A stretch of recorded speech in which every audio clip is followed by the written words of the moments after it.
तो बच्चों, आज मैं आपको सुनाने जा रही हूँ विभू और बिंगो की दोस्ती की कहानी। बहुत समय पहले की बात है। एक छोटे से शहर में एक विभू नाम का छोटा सा बच्चा अपने मम्मी पापा के साथ रहता था। विभू बहुत शरारती लेकिन दयालु बच्चा था। वो जानवरों को बहुत प्यार करता। हर दिन स्कूल से आकर विभू गली के कुत्तों को बिस्किट खिलाता, उनके सर पर हाथ फेरता और गली के जानवर भी रोज विभू के स्कूल से आने का इंतजार करते रहते। जैसे एक अनकही सी दोस्ती हो गई थी अब उनके बीच। रोज की तरह जब एक दिन विभू स्कूल से वापस आ रहा था, उसी वक्त अचानक से तेज बारिश होने लगी। उसके पास छाता नहीं था, तो वो एक पेड़ की छांव में कुछ देर के लिए खड़ा हो गया और बारिश के बंद होने का इंतजार करने लगा कि तभी पास की झाड़ी से किसी जानवर के रोने की आवाज आई। उसने झाड़ी के पास जाकर देखा तो एक छोटा सा पपी ठंड से बहुत तेज कांप रहा था। विभू ने दौड़कर उसे उठाया और उसके सर पर हाथ फेरा और उसे घर ले आया और अपनी मम्मी से बोला, मम्मा, ये मुझे रास्ते में ठंड से कांपता हुआ मिला, रो रहा था।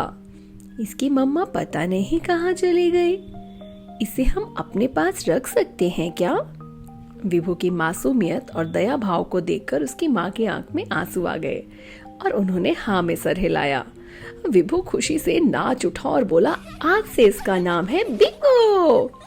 और पप्पी को गोद में लेकर बोला, बिंगो, अब से तुम हमारे साथ ही रहोगे, बहुत मजा आएगा। बिंगो मेरा सबसे प्यारा दोस्त।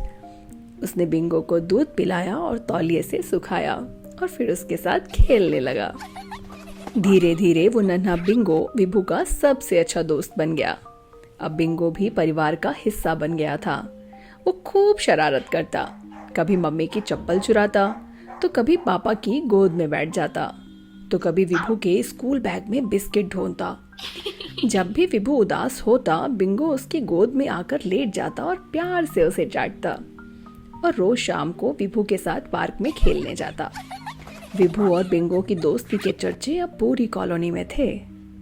अब गर्मी की छुट्टी शुरू होने वाली थी और विभू को स्कूल की तरफ से 3 दिन के लिए समर कैंप में जाना था, जिसमें वो बिंगो को नहीं ले जा सकता था। विभू समर कैंप में जाना भी चाहता था क्योंकि उसके सारे दोस्त जा रहे थे, पर बिंगो के साथ ना जा पाने का अफसोस उसे बहुत था। उधर विभू के समर कैंप में जाते ही बिंगो उदास होकर पूरे घर में उसे ढूंढने लगा। उसे समझ ही नहीं आ रहा था कि विभू इसे अचानक छोड़कर कहाँ चला गया, और उसे ढूंढते हुए वो घर से अकेले पार्क की तरफ निकल गया और रास्ता भटक गया। विभू को वापस आकर जब पता चला कि बिंगो खो गया है और मम्मी पापा के ढूंढने पर भी नहीं मिला, तो पहले तो वो बहुत रोया। फिर उसे एक तरकीब सूझी।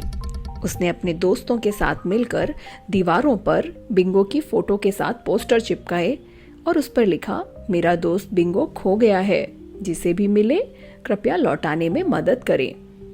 3 दिन बाद एक बूढ़ी अम्मा बिंगो को लेकर विभू के घर आई और बोली, बेटा, ये तुम्हारे बिंगो को मैंने पास के एक मंदिर के बाहर बैठा पाया। बहुत उदास था, शायद तुम्हें याद कर रहा था। बिंगो को देखकर विभू खुशी से उछल पड़ा और उसे गले लगाकर रोने लगा। बिंगो भी अपनी छोटी सी पूंछ हिला हिलाकर अपने दोस्त से लिपट गया। अब बिंगो के लिए विभू ने एक छोटी सी पहचान वाली पट्टी बनवाई, जिसमें लिखा था, मैं बिंगो हूँ, विभू का सबसे अच्छा दोस्त। अगर मैं खो जाऊं तो कृपया मुझे घर पहुंचा दें। बिंगो को पट्टी पहनाकर विभू ने मासूमियत से अपने पापा से पूछा, पापा, अब तो बिंगो कहीं नहीं जाएगा ना? तो पापा बोले, नहीं बेटा, कहीं नहीं जाएगा। अच्छे दोस्त कभी दूर नहीं जाते, बस थोड़ी देर के लिए छिप जाते हैं ताकि हमें उनकी अहमियत समझ आ सके। विभू और बिंगो अब हर दिन साथ खेलते, खाते और सोते। बिंगो न सिर्फ एक पपी था, बल्कि विभू के दिल का हिस्सा बन चुका था। तो बच्चों, आज की इस कहानी से हमें क्या सीख मिलती है?